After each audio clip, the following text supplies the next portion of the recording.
pagpasok ng panahon ng tag-ulan ay tila naman sumasabay sa pagpatak ng ulan mula sa kalangitan ang mga patak ng luha mula sa mga mata ng marami nating mga kababayan. Pagpasok ng buwan ng Hunyo ngayong taong 2025 ay napakaraming mga karumal-dumal na krimen ang naganap sa iba't ibang bahagi ng ating bansa. Karamihan sa mga biktima ay mga kabataan at ang iilan ay mga kababaihan pa. Nito lamang June 28, 2025, isa na namang katawan ng isang babayang natagpuan sa masukal na bahagi ng lugar sa Sitio Busay, Barangay Pawikan, sa bayan ng Katayngan, lalawigan ng Masbate. Wala itong suot na kasuotan at sunog pa ang katawan ng biktima na kinilalang ang 29 years old na si Carol Halina Graho. Kay ng isang babae natagpuan sa isang liblib na lugar ng Sitio Busay, Barangay Pawikan sa bayan ng Katayngan, Masbate. Pumanas ng matinding karahasan ang natagpuang agnas na mga labi ng isang babae sa Barangay Pawikan, Katayngan, Masbate, malapit sa isang PNP Mobile Force Company detachment.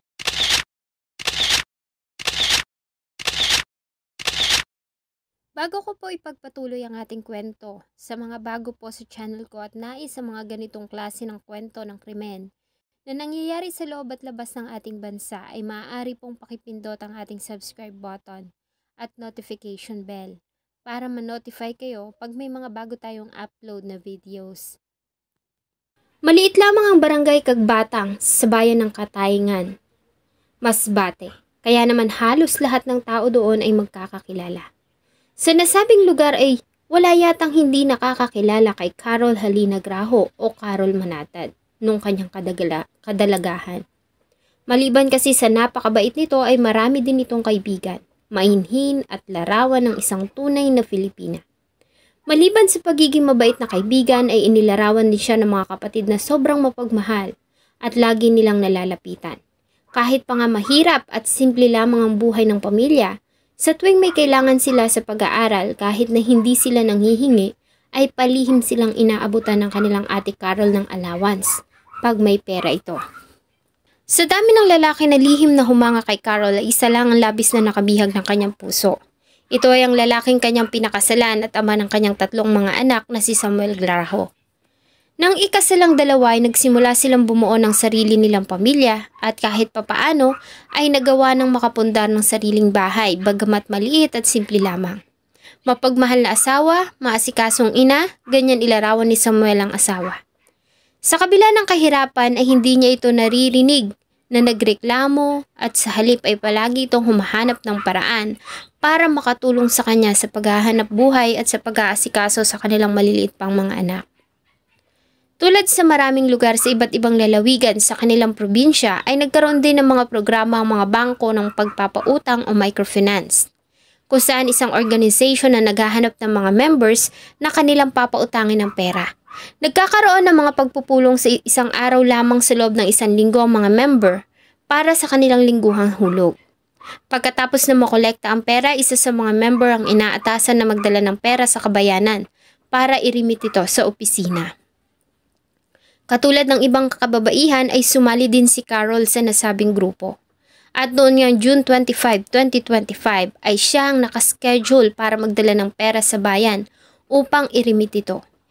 Inihabili niya muna ang mga anak at sakay ng kanyang motorsiklo ay umalis si Carol dala ang pera. Dapat sana ay i-remit niya sa opisina. May kalayuan din kasi ang bayan mula sa kanila.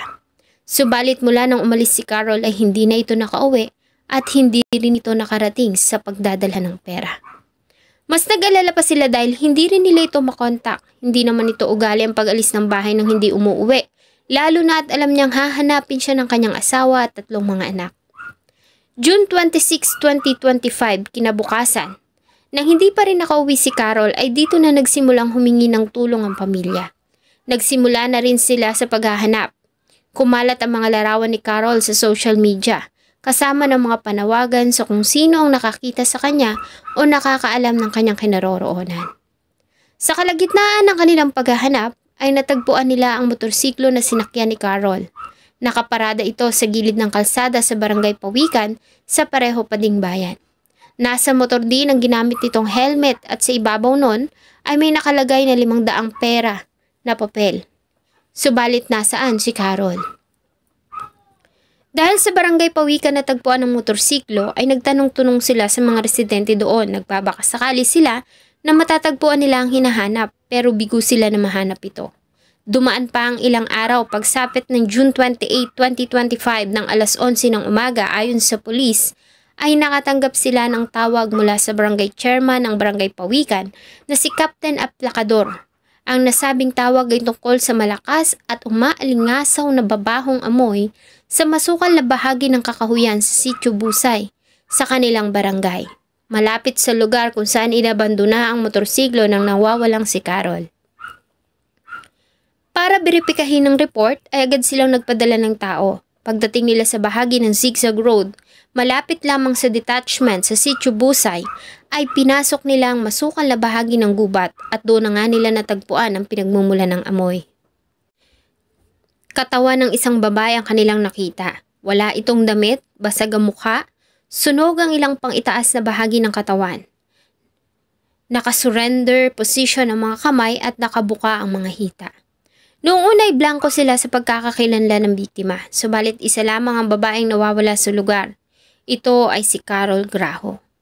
Nang makita ang katawan ay nakumpirma ng pamilya na ito na nga ang nawawalang biktima. Base sa initial investigation ng mga pulis, ang biktima ay ginahasa bago ito pinatay. Wala din ang mahahalaga nitong mga gamit at ang pera na dapat ay iririmit nito sa opisina. Kaya naman ang motibo na kanilang nakikita sa krimen ay ang pagnanakaw. Sa ngayon ay patuloy ang ginagawang investigasyon ng mga kapulisan sa Katayngan. Nakakalungkot dahil sa ngayon ay wala pa silang nakukuhang lead sa kung sino ang salari na gumawa nito sa biktima. Ngayon po sir, wala na po kami may stop na sir, pero may personal interest na po kami sir. Ilang araw lamang na ibinurol ang katawan ni Carol sa kanilang bahay. Kinailangan na kasi itong dalhin agad sa kanyang huling himlayan dahil sa kalagayan ng katawan. 29 years old pa lamang si Carol at may 3 anak na naulila. Mas dumagdag pa sa sakit na nararamdaman ng pamilya ang mga naririnig nilang chismis at usapan noon na baka daw umalis si Carol at itinakas ang pera ng koleksyon. Nakakalungkot pero napakadali para sa ibang taong manghusga ng kapwa gayong hindi nila alam ang katotohanan.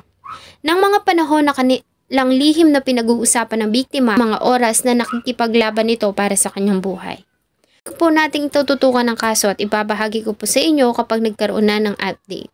At sana nga ay mahuli na ang salarin at magkaroon ng hustisya ang sinapit ni Carol Graho.